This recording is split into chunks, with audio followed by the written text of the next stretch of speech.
Did you know that most of what we picture about the three wise men at Christmas isn't actually what Scripture says? For example, the Bible never calls them wise men, and it never says there were three of them. And they didn't actually show up in Bethlehem until Jesus was a toddler. And on top of that, and this one might surprise you, the Magi weren't Jewish sages or Torah scholars looking for the long promised Messiah. No, the term magi, in Greek it's magoi, refers to pagan astrologer priests from the East, likely from Persia or Babylon. These were men steeped in an ancient pagan worldview shaped by the stars and omens and magic spells. In any other context, Israel would have considered men like this unclean and idolatrous. Yet, they're the ones who recognize the arrival of Israel's king. And what do they do when they finally find him? Matthew's gospel says they fell down and worshiped him and gave him expensive gifts.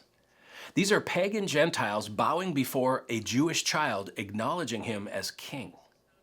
This isn't a throwaway detail. Matthew's making a tremendous point here.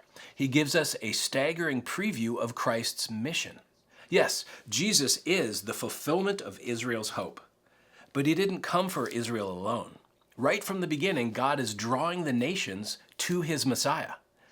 This is a foreshadowing of the Great Commission where Jesus tells us to make disciples of all nations. So before Jesus speaks a word or performs a miracle or calls his first disciple, the nations are already coming to him. Amazing. Yes, of course, the shepherds, who were faithful Jews, glorified and rejoiced and praised God, and so did Mary and Elizabeth and Zechariah. But the Bible tells us that the first people to actually fall down and worship Jesus were Gentile outsiders, men who should have had no place in the story at all.